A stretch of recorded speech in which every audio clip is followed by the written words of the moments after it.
Sobrang satisfying ng bagong episodes ng Agent Kim Reactivated. Lalong-lalo na nga nung ginugulpi na nga niyo yung tatay ng bully tapos gumapang palabas eh. Tawang-tawa din ako dito nung hindi nakapalag yung main bodyguard ng leader ng sindikato. Hindi niya akalain na hindi siya makakapalag kay Jinchul eh. So ayun, pag-usapan natin ang episode 7 and 8 ng Agent Kim Reactivated. I know available na yung episode 9 pero sorry, late na ako nakapanood eh. Tuwang-tuwa talaga ako doon sa sini Jinchul tsaka nung bodyguard eh. Buti nga ganun yung ginawa nila kasi nga, it wouldn't make sense na makakapalag yung bodyguard na yun eh. Given na ang gagaling nga nila mga agent tapos isang random na bodyguard matatalo sila, o diba, magiging corny kung ganun eh. Tawang-tawa ako nung nag-slow motion pa nung tumalsik nga siya doon sa track tapos sinasabi pa niya, sino ba tong mga matandang to? Paano nila ako natalo? Nakakatawa lang siya na scenes kasi nga, halos lahat ng scenes niya before that, lagi siyang astig, lagi siyang nananalo. Tapos ayun, hindi siya nakapalag eh. Natuwa din ako dito kay Hansu nung sinolo nga niya yung napakaraming mga kalaban. Hindi rin sila nakapalag eh. Kung iisipin nga, kung wala silang mga puso tapos may mga beng-beng sila, paniguradong panalo na sila eh. Ang satisfying lang talaga no ang yabang-yabang pa nga nung tatay ni Yeri na i-hire nga daw niya ganon. Tapos pangiti-ngiti pa siya. Tapos sa dulo, gumagapang na siya tapos lumuhod din siya. And nagmamakaawa nga para buhayin siya. Ito kasing tatay eh, pinaglaruan pa niya. Hinayaan pa niyang makagapang palabas, ayan tuloy. Akala ko mata-triangle of sadness na eh. Pero feeling ko nga, kaya hinayaan lang din nga niya yung tatay na gumapang nga palabas kasi nga deep inside, ayaw din talaga niyang itegi yung tatay kasi nga ayaw nga niya makabalik doon sa dating buhay niya and sinadya niya talagang paabutin yung tatay doon nga sa harapan ng anak niya para alam mo yun, mapigilan nga siya. So ayun nga lang, sa tinagal-tagal nga niya sa trabaho niya, hindi niya naisip na yung mga ganitong tao, hindi na talaga magbabago tong mga to eh. Sa simulat sa pool, imposible naman na papayag yung tatay na makukulong nga siya, tsaka yung anak niya eh. Yun na nga yung nangyari sa episode 8 and hindi na nga ako nagulat, nabalikan tuloy sila. At alam mo yun, babawi pa yung tatay na walang kadala-dala eh. Habang pinapanood ko nga to, naaawa nga ako doon sa batang babae kasi alam mo yun, palagi siyang nadudukot na parang wala nang katapusan eh.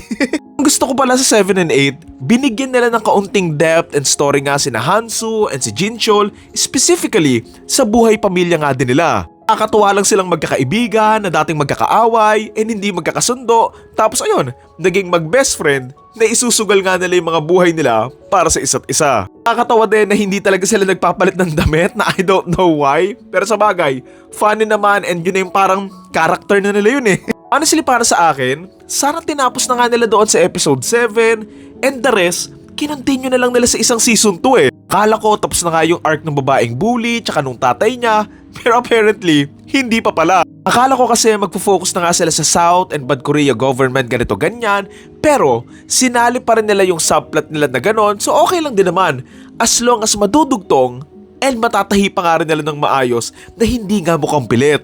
Siguro lang it doesn't make sense yung decision nga nung tatay na iwan nga yung anak niya kasi paano siya magtitiwalang mapoprotektahan nga yung anak niya ng ibang mga tao given na yung mga nanakit and gumawa nga ng masama sa kanila, nakalaya pa rin and kahit anong oras, pwedeng umatake ulit sa kanila eh. Like it doesn't make sense lang na pipiliin nga niyang magpakulong given na marami nga siyang bagong kaaway and aware naman din siya kung gaano nga kakorrupt yung sistema to the point na kahit yung mga pulis, konektado pa rin doon sa tatay ni Yeri eh. Sa episode 8, may mga bago namang nangyari and dito na nga mas pinasok nga yung general na may peklat nga sa muka na ito rin siguro yung magiging reason para bumalik yung kapatid ng kaibigan ng tatay dati. Siguro ito nga yung magiging issue nila na pinoprotektahan nga niya yung taong nag-setup nga sa kanila dati na even though ayaw naman niya, if ito nga lang yung tanging paraan para nga magkakasama sila ulit ng anak niya, then gagawin niya bilang isang tatay. Honestly, I'm curious kung paano matatapos tong issue with the South and Bad Korea government given na parehas silang obsessed doon sa tatay eh. Siguro magpapanggap na lang siya na nategi ulit or kakampihan nga siya ng South Korea tapos tutulungan nila siyang makahanap nga ng bagong identity. Siguro parang mga ganun nga yung mangyayari sa kanya. Siguro lang pala sa episode 8, hindi na siya masyadong effective para sa akin kasi nga medyo nagiging dragging na siya and parang may mga inulit na lang sila like may betrayal ulit, nakuha ulit yung anak niya, tatakas sila ulit and nililigtas nga nila ulit yung anak niya. Kumbaga, sana tinahina lang nila and hindi pa nga nila inendang ganun yung episode 7 and tinuloy-tuloy na lang nila rather than huminto nga sila doon sa episode 7 tapos ayun, itutuloy lang din pala nila ulit. Dating kasi parang here we go again and parang napilit na lang siyang mapasok nga sa story na sana mas nakip na lang nila yung momentum nila rather than stopping then itutuloy lang ulit on which ang dating, bagong build up, kaso ayun, wala na silang enough episodes to do that again. So ayun, it's a tale of two episodes and for me, sobrang nagustuhan ko nga yung episode 7 and sana doon na nga natapos yung series.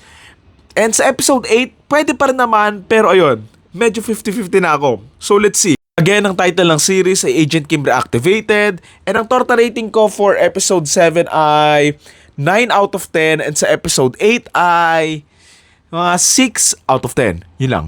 Thank you.